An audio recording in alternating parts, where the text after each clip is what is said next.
Soberano Deus, Pai de infinita misericórdia, nós louvamos porque pelo teu favor, pela tua bondade, fomos trazidos à tua casa, a este lugar, para como família do Senhor, te prestar culto de louvor e adoração ao teu nome, porque entendemos que somente ao Senhor nós somos devedores.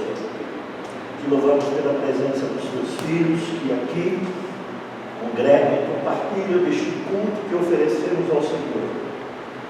Ao tempo que nós queremos também te agradecer pelas contribuições, pelas ofertas, pelos dízimos oferecidos ao Senhor, como fruto de gratidão ao Senhor por tudo aquilo que o Senhor tem feito nas nossas vidas.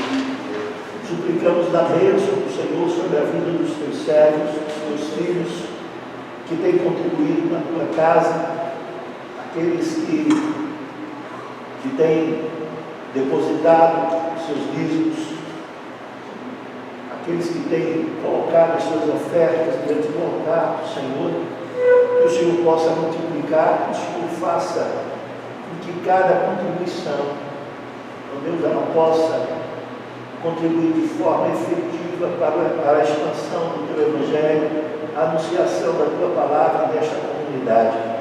Ajuda a tua igreja, os teus filhos, abre o coração daqueles que ainda não se propuseram para essa demonstração de fé, de confiança no Senhor, de sorte que eles possam perceber as dádivas e as benesses que o Senhor tem ministrado às suas vidas.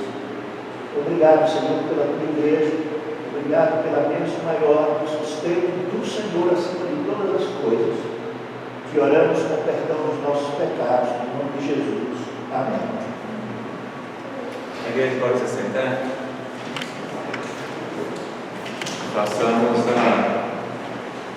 a leitura da confissão e eu convido você a prestar bastante atenção nesse texto de hoje, um texto curto.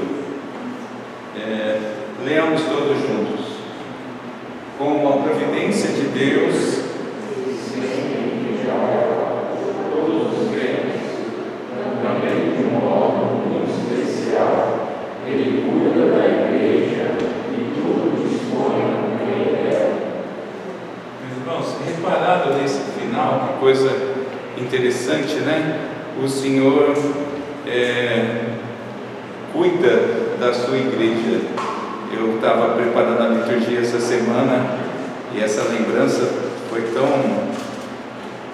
boa para o meu coração, lembrar que é o Senhor que nos sustenta a todos e a sua igreja.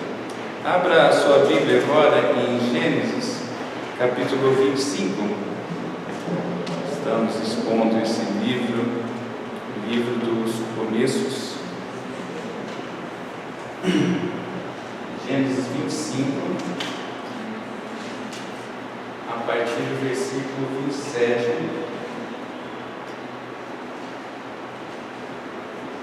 Eu convido a ouvir com atenção e fé. Diz assim a palavra do Senhor: Cresceram os meninos, Esaú saiu perito caçador, homem do campo. Jacó, porém, homem pacato, habitava em tendas. Isaque amava Esaú, porque se saboreava da sua caça. Rebeca, porém, amava Jacó. Tinha Jacó feito um cozinhado, quando esmorecido veio do campo Esaú. E lhe disse: Peço-te que me deixes comer um pouco desse cozinhado vermelho, pois estou esmorecido. Daí chamar-se Edom. Disse Jacó: Vende-me primeiro teu direito de primogenitura. Ele respondeu: Estou a ponto de morrer, de que me aproveitará o direito de primogenitura? Então disse Jacó: Jura-me primeiro. Ele jurou e vendeu seu direito de primogenitura a Jacó. Depois deu, Jacó a Esaú pão e o cozinhado de lentilhas. Ele comeu e bebeu, levantou-se e saiu. Assim desprezou Esaú o seu direito de primogenitura. Vamos orar mais uma vez. Pai querido, Pai amado, Nessa manhã estamos mais uma vez em resposta à tua santa convocação, aqui para te adorar, te bendizer e te louvar, mas também para ouvir da tua voz, da tua instrução. Ó Senhor, por graça e misericórdia, fale conosco neste momento, que o Senhor, apesar de mim, alcance o coração dos teus filhos nessa manhã. É a súplica que eu te faço, confiado na mediação de Jesus Cristo, nosso Senhor. Amém. Meus irmãos, às vezes nós nos deparamos, não é, entre duas... Deixa eu só...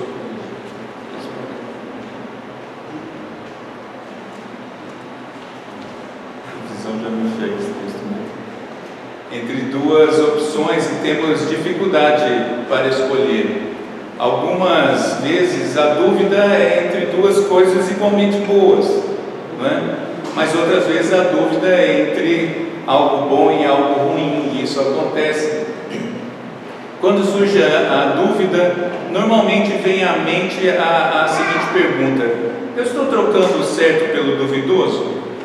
Por exemplo, diante de duas opções boas, uma oferta nova de emprego para trocar, para você sair do que você já tem para um novo.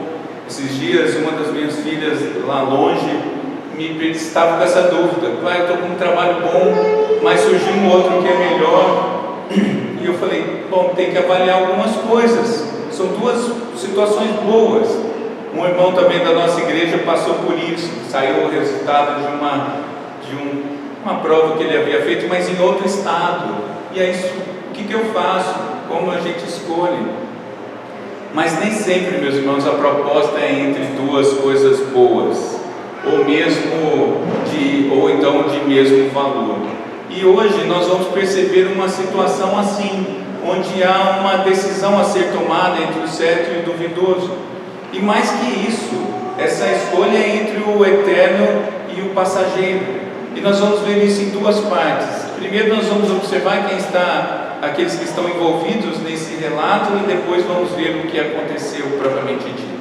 Acompanhe aí na sua Bíblia. Versículos 27 e 28, nós temos ali os envolvidos, os personagens. Quem que estão nessa história? Os irmãos e os pais, não é? Os irmãos, a gente sabe, Esaú e Jacó. O texto já começa dizendo que cresceram os meninos. Bom, fatalmente, pelo tempo decorrido, eles já têm mais de 15 anos, já não são mais crianças. Esses meninos aqui é uma forma de falar, de anunciar os próprios filhos. Mas aí o texto descreve algumas poucas características desses rapazes, não é? Esaú era um perito caçador, homem do campo. Um detalhe, meus irmãos, a Bíblia ela não valoriza muito isso. Homens que tiveram essa condição não eram muito bem avaliados, não tiveram uma vida muito adequada. Normalmente homens que têm uma prática, uma profissão, normalmente eram pastores, não é? Homens do campo normalmente eram pastores. Mas o outro diz que Jacó era um pacato, que ele habitava em tendas. E aí a nossa primeira aplicação já sobre isso. Os filhos são diferentes, não é? Os pais sabem bem o que é isso quando tem mais de um filho. Filhos são diferentes, têm características diferentes, vontades diferentes, habilidades diferentes, e nós temos o dever de perceber isso, de reconhecer isso e de lidar com isso da maneira melhor possível. Então não dá para querer uma família homogeneizada, onde todos são iguaizinhos, os filhos deveriam ser iguaizinhos, né? E nós vamos perceber alguns detalhes a partir disso. Mas nós temos também os pais, Isaac e Rebeca. E aí, meus irmãos, o texto ali no versículo 28 diz algo bastante curioso. Isaac amava Esaú. Isaac amava o primogênito. E ele dá o porquê disso. Era por causa de sua caça. Isaac era um bom caçador e Esaú era um bom caçador, e Isaac gostava quando ele trazia a caça do campo. É bem verdade que esse não parece um critério muito adequado. Eu chamaria isso de o varão do papai, não é? Aquele homem viril, caçava, homem do campo. Mas nós vamos perceber um outro detalhe logo a seguir. Mas o texto também diz que Rebeca amava Jacó. Nos dias de hoje a gente diria que Jacó era o filhinho da mamãe, não é? Nos nossos dias, eu arriscaria até dizer que ele vivia na barra da saia da mamãe, não é? Era um cara pacato, vivia nas tendas, vivia ali no meio do povo, não tendo uma atividade assim muito diferente. E agora tem um detalhe, né? O texto diz que Isaac amava Esaú, o primogênito, mas o texto anterior do domingo passado não tinha nos dito que o mais velho serviria ao mais novo. Então, se fosse humanamente falando para escolher alguém, ele deveria escolher o mais novo. O mais novo, sim, seria de onde viria a genealogia da semente da mulher, a linhagem prometida de Deus. Mas uma outra aplicação para nós, meus irmãos. Aqui é um erro gravíssimo, que é o erro do favoritismo dos pais, né? O texto usa a palavra amar. Os pais amavam diferentemente os seus filhos. Eles tinham predileção. Um preferia um e o outro preferia outro. E esse é um erro gravíssimo, meus irmãos, porque o amor dos pais deve ser um só pelos filhos. E aí entra o detalhe anterior. Isso passa pelo reconhecimento de quem são nossos filhos. São diferentes mesmo, não é? Deus falou isso esses dias, e realmente o pastor usa a família como analogia, né? As minhas filhas mais velhas até já pediram uma vez: pai, para de usar, já não chega, né? Já veio a Giovana. Mas eu me lembrei uma vez que eu me deparei com essa realidade. Eu percebi que a minha mais velha era... todo mundo falava: nossa, sua filha do meio, né? É a sua cara. Eu achava, que legal, tal. Mas um dia eu percebi que quem parecia mesmo comigo nos defeitos era mais velha. Que coisa, que traço que eu fui passar para essa menina, não é? Mas aí eu comecei a me perceber nela, e é isso, e eu não podia fazer diferença, porque ela era justamente a que se chocava comigo, não é? E era com quem saía as faíscas, não é? E eu não podia, por isso, então, olhar para a outra e falar: eu gosto mais da outra. De forma alguma. E não é assim mesmo que deve acontecer. Mas essa breve introdução nos mostra apenas os personagens. Mas aconteceu alguma coisa aqui nesse texto. Há um diálogo e há uma decisão tomada, que ficou conhecida como o desprezo da primogenitura. Normalmente aparece isso nas versões aí, algo desse tipo. Bom, que história é essa? Versículos 29 e 30. O filho mais velho, Esaú, chega do campo, caçador. Diz o texto que ele chegou muito cansado, chegou exausto. E o irmão tinha feito uma comida, não é? E ele pede uma porção: me dá um prato aí desse cozido vermelho. Vermelho é Edom, a palavra Edom, não é? Daí vem então, por isso que a genealogia de Esaú, o povo é chamado de Edomitas, não é? Mas veja, aqui a ideia no hebraico, meus irmãos, o hebraico é uma língua curiosa, porque é uma língua modal, com poucas palavras. Uma palavra tem um sentido amplo, uma frase então é mais ampla ainda, não é? E algumas ainda têm sentidos diferentes da mesma palavra, mas a ideia aqui seria mais ou menos assim. Esaú teria dito algo mais ou menos assim: me dá dessa coisa vermelha para eu comer. Ele não pediu assim com muito carinho, com muito respeito, e nem valorizou tanto o prato assim. Ele simplesmente olhou para aquilo e falou: me dá logo isso aí que eu estou com fome, não é? Foi uma forma bem tosca de falar, podemos dizer assim. E aí no texto também, na língua hebraica, a gente vê a impulsividade de Esaú, não é? Que é típica de quem vive apenas por um momento, de quem age sem refletir, não é? Ocorre que o prazer imediato, meus irmãos, muitas vezes perde de vista o futuro. E Esaú chegou com essa visão do imediato, e ele faz então esse pedido: me dá aí um pouco de comida, que eu estou com fome, cheguei agora, estou cansadão, não é? E Jacó então responde. Quem é Jacó? É o agarrador de calcanhar. Lembra-se disso? Que o filho mais novo, o segundo, saiu segurando no calcanhar, que também significa enganador, alguém que tira vantagem, não é? E Jacó diz o que então? E Jacó diz o que? Vende-me primeiro o teu direito de primogenitura. Meus irmãos, Deuteronômio 21:17 explica isso, não é? O mais velho, o primogênito, tinha vantagem em relação a todos os outros irmãos, não é? Se eu comentei esses dias, se tivessem 9 filhos, sempre homens, não é? E fosse dividir a herança, tinha duas possibilidades.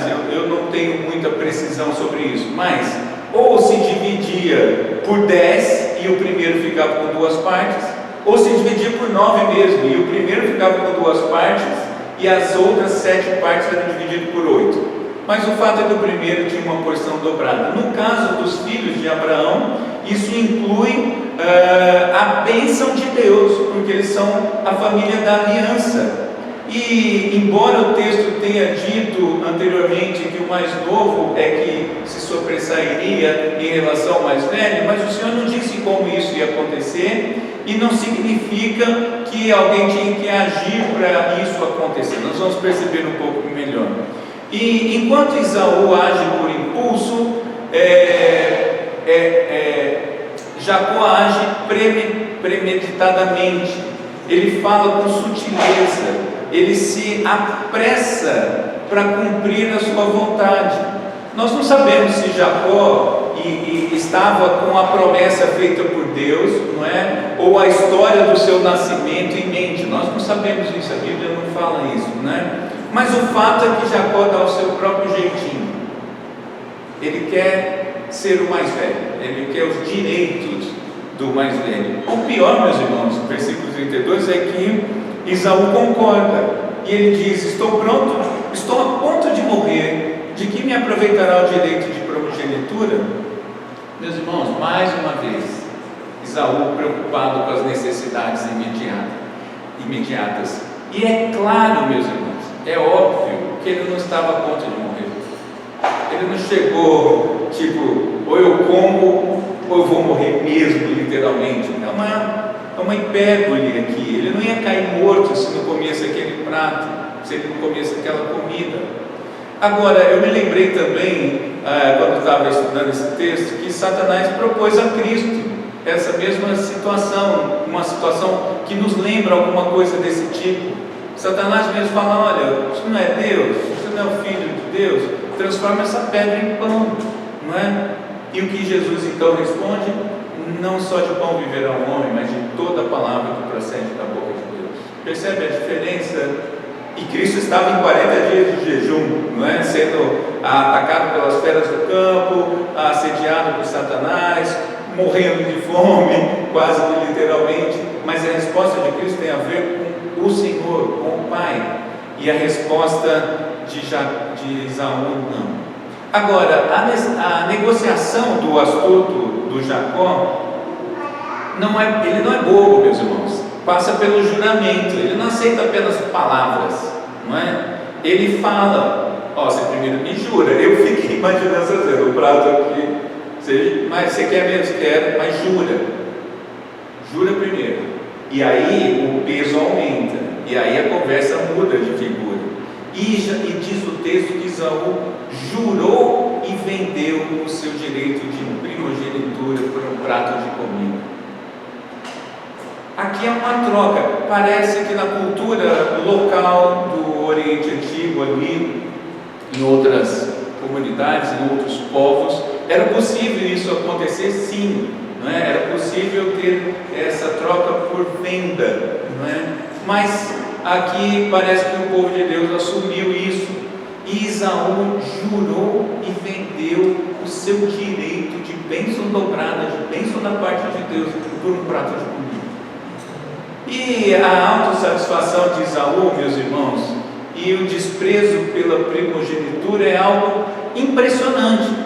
O texto, logo no versículo 34, usa 4 verbos: comeu e bebeu, se levantou e saiu. A noção aqui nos termos verbais é que ele saiu sem arrependimento algum, sem a mínima preocupação com o que ele tinha acabado de fazer. Esaú considerou isso como trivial, como banal. O que ele fez foi uma troquinha qualquer, ele vendeu ali uma opção que, não é? E aí vem a grande ênfase do narrador, não é? Diz o texto: desprezou Esaú o seu direito de primogenitura. Meus irmãos, o texto bíblico ele diz alguma coisa sem intenção. Aparece aqui 4 vezes essa frase de vendeu, a frase direito de primogenitura, 4 vezes. E não é à toa, nós lemos isso aqui na leitura responsiva, que o autor de Hebreus vai falar que Esaú por isso se tornou impuro, profano. Olha a atitude do tal Esaú. E o que ele despreza aqui, meus irmãos? Em primeiro lugar, ele despreza a posição privilegiada de ser o primogênito, porque na cultura do Antigo Testamento, porque o Senhor assim tinha estabelecido, o mais velho era beneficiado sim, porque ele era a primícia da geração da família, era o que saiu primeiro, era a demonstração da vida dada por Deus. Mas ele também despreza a promessa que se estabeleceria no futuro, porque afinal de contas o primogênito tem vantagem sim.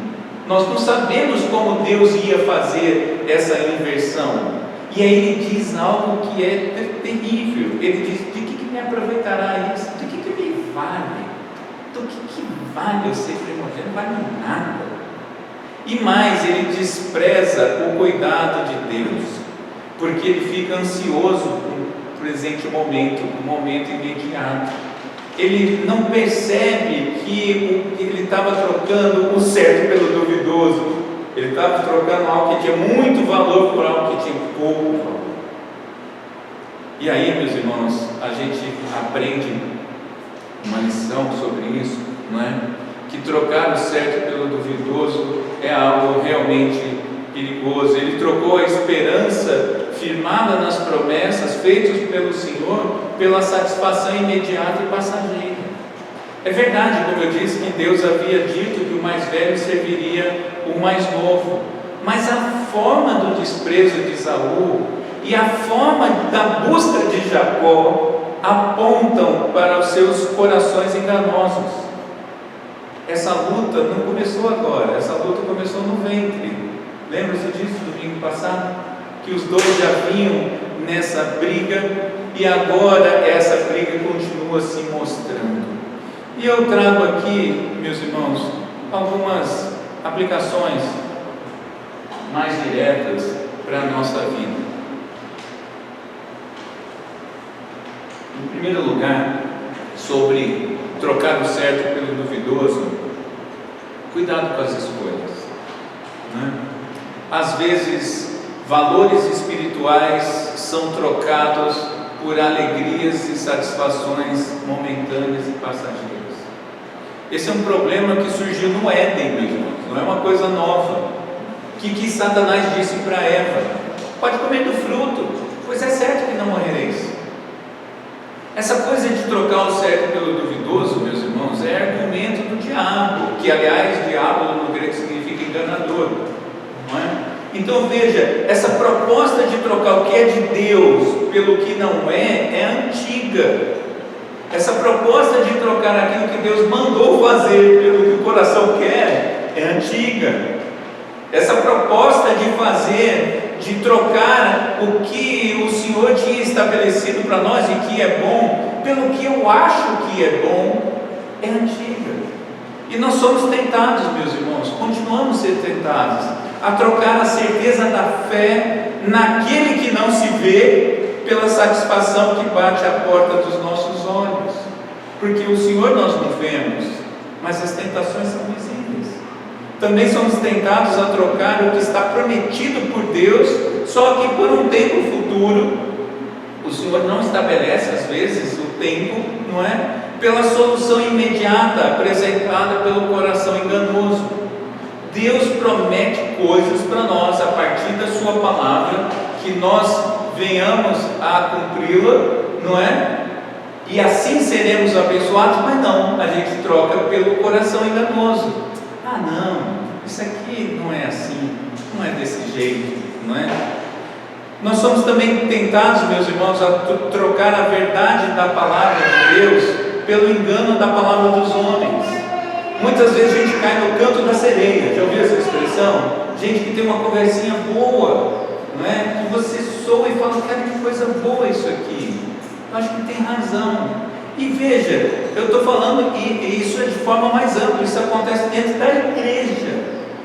O Novo Testamento anuncia isso com muita clareza. Os falsos mestres vêm com conversinhas, falsas doutrinas são ditas por aí. E eu quero dar alguns exemplos para a nossa compreensão. Muitos, diante da pressão interna ou da pressão externa, trocam as bênçãos que virão, por exemplo, de um casamento santo por uma prática pecaminosa. Troca a satisfação contínua da vida a dois pelo prazer passageiro do sexo antes do casamento. Essa é uma promessa que o Senhor havia feito, que o sexo é para o casamento e não o contrário. Mas a pressão que nos cerca, muitas vezes nos engana. Outras vezes trocam a certeza daquilo que foi afirmado por Deus pela concupiscência dos olhos.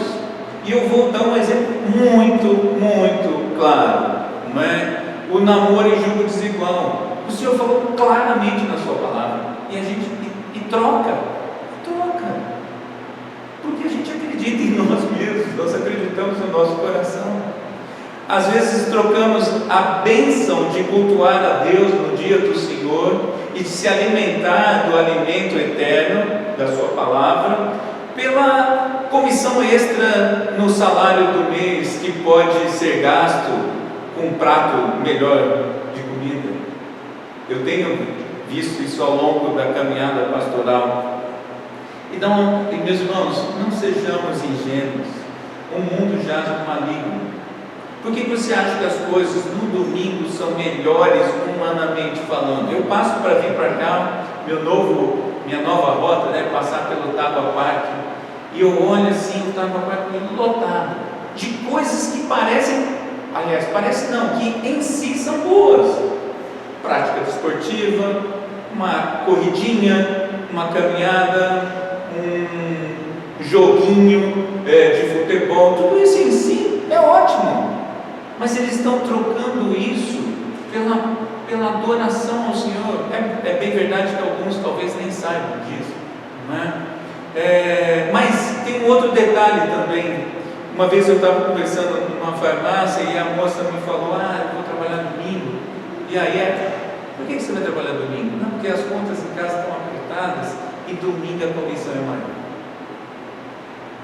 Os entregadores, desses aplicativos de entrega de comida ganham mais no domingo. Percebe quando é fácil viver a palavra do Senhor, meus irmãos?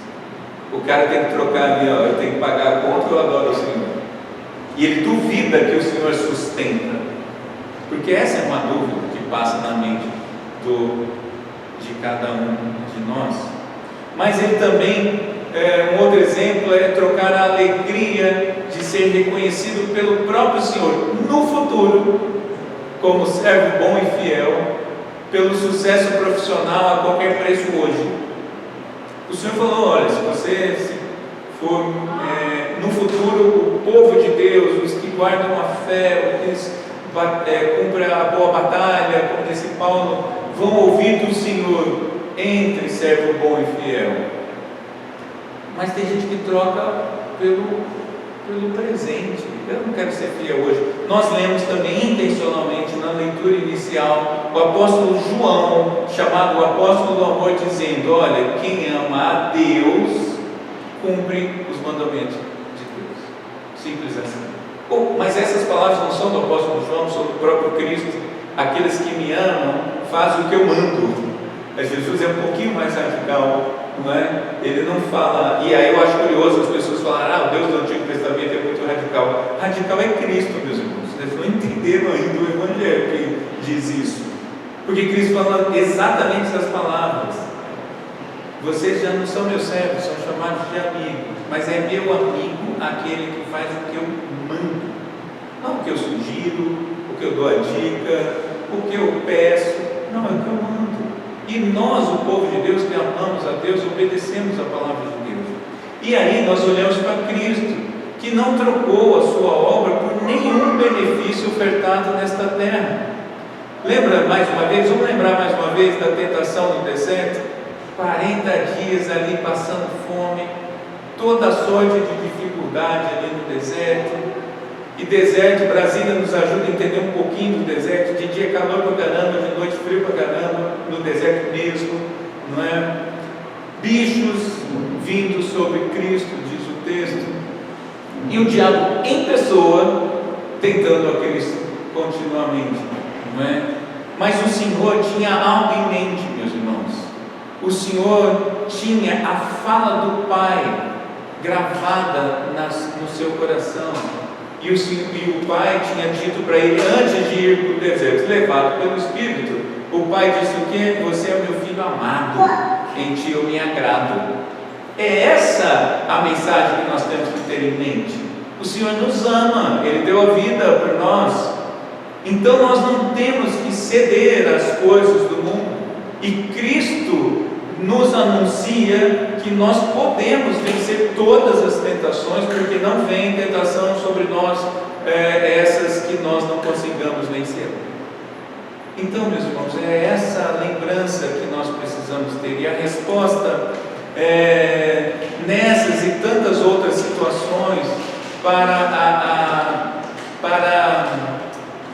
esses conflitos é justamente a certeza da identidade que nós temos em Cristo.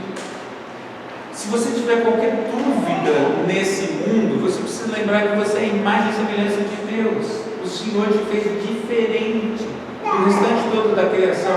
Por isso que eu tenho muita dificuldade com o presente momento dos chamados pais de pet. Nem está aqui na minha anotações, mas eu lembro. Eu tenho pet, muito fofinho por sinal, não é? Mas ele não deixa de ser um bicho de estimação, feito uma categoria abaixo da humanidade, simples assim. Nós não podemos nos nivelar com os bichos, não podemos achar. E aí tem gente tão frustrada com a humanidade que fala assim: eu confio mais em bicho do que gente. Meus irmãos, isso tudo é trocar o certo pelo duvidoso. Mas é claro, meus irmãos, que tem um outro detalhe que precisamos lembrar. A luta entre o velho e o novo homem continua atuando em nós. Nem Esaú, nem Jacó foram dignos. Esaú desprezou a bênção e Jacó tentou obtê-la e conseguiu, na verdade, pela própria força, pela esperteza. Nenhum seguiu o caminho santo, o caminho da palavra do Senhor. E no fundo, nós somos um povo fraco. Nós somos um povo que ora despreza as bênçãos de Deus e ora tenta conquistá-la por méritos, por ações próprias. Não somos Esaú e Jacó, meus irmãos. E ainda bem que o Salvador, o Deus Todo-Poderoso, não se frustra pela nossa fraqueza. Nós nos frustramos, não é? Uns com os outros. Mas Deus não, porque Deus conhece o nosso coração e Ele que está trabalhando na nossa vida.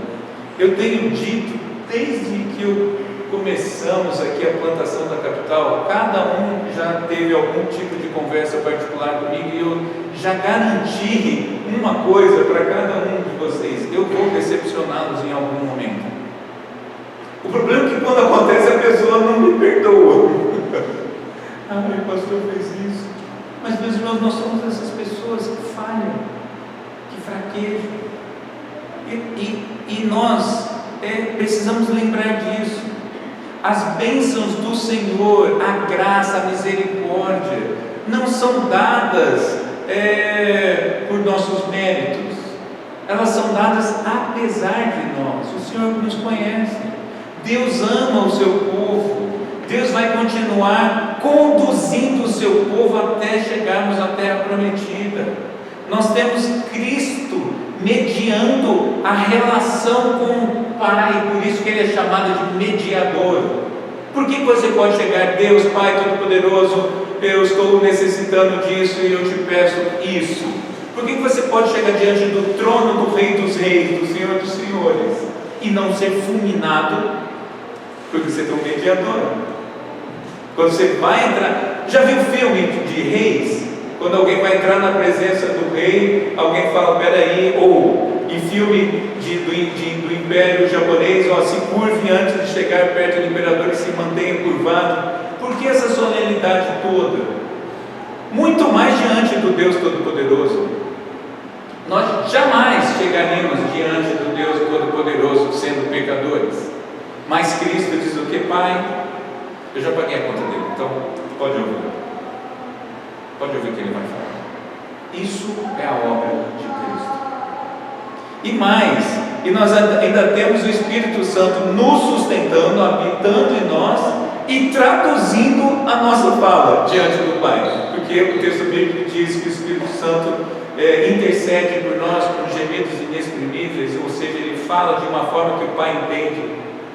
E às vezes a gente fala, Senhor, eu quero tal coisa, e o Espírito Santo, Pai, na verdade, ele está dizendo tal coisa. Ele precisa disso, né? O que ele disse, na verdade, é isso. Percebe, meus irmãos, que nós temos a Trindade Santa, Augusta, cuidando de nós, interessada por nós. Eu não sei se você se lembra disso com frequência, mas é um bom exercício. Deus tem mais interesse por você do que você mesmo, porque você vai pisar na bola contra você mesmo. O seu pior inimigo não é Satanás. Os nossos irmãos, alguns irmãos nossos pentecostais se equivocam, dando tanto valor a Satanás assim. Porque a Bíblia diz que se você resistir a Satanás, ele foge de nós, ele corre, em nome de Jesus. Mas o seu coração, a Bíblia diz que é enganoso. É enganoso. Eu falo isso algumas vezes, mas eu acho que a gente precisa ficar falando esse texto para entrar mesmo no nosso coração e na nossa mente. A Bíblia não diz o coração de vez em quando tropeça, o coração às vezes pisa na bola, depende da situação, o nosso coração nos confunde. A Bíblia diz que o nosso coração é enganoso, 24 horas por dia. Por isso que às vezes até sonhos equivocados a gente tem, porque o nosso coração está produzindo coisas contrárias ao Senhor continuamente. Por isso nós precisamos sufocar o nosso coração, e é isso que Cristo fala: tome a sua cruz e me segue, negue-se pois a si mesmo. É um negar continuamente. Por isso, meus irmãos, nós não podemos baixar a guarda. Não se esqueça dessa luta, é importante você saber dessa luta. Lembre-se disso no dia a dia, especialmente diante de escolhas que nos aparecem diariamente a gente tem que fazer escolhas. Algumas são maiores que as outras, é verdade. Nessas horas então nem se fala, busca o Senhor, não é? E lembre-se do que nos diz as Escrituras. Eu vou reler o texto que lemos aqui no começo, 1 João 5, 3 e 4, porque este é o amor de Deus. As pessoas gostam de falar do amor de Deus, né? Até mesmo os incrédulos gostam de falar: Deus é amor, Deus ama, o amor de Deus. E sim, Deus é tudo isso, mas porque este é o amor de Deus. Qual é este? Que guardemos os seus mandamentos. E os seus mandamentos não são difíceis de guardar, porque todo que é nascido de Deus vence o mundo, e esta é a vitória que vence o mundo, a nossa fé. Percebe, meus irmãos, como nós podemos? Em Cristo, porque Deus nos amou, e o nosso amor é demonstrado em guardar a lei do Senhor, a palavra do Senhor. E quando guardamos a palavra do Senhor, não é? Temos o privilégio de vencermos o mundo. E mais, diz o texto, os mandamentos do Senhor não, eu estou lendo a Nova Almeida atualizada, os mandamentos do Senhor não são difíceis de guardar. Tem muito crente que fala: a palavra de Deus é tão difícil. Não é, meus irmãos, é um deleite. presbítero Bruno, na leitura inicial aqui, lendo esse texto, falou uma coisa muito legal. Há um regozijo, não sei se foi essa palavra, mas há um deleite do povo de Deus em guardar o mandamento de Deus. Isso é um privilégio, meus irmãos. É um privilégio. Isso é bom para nós. E é assim que nós não vamos trocar o certo pelo duvidoso. Vamos lá. Pai querido, Pai amado,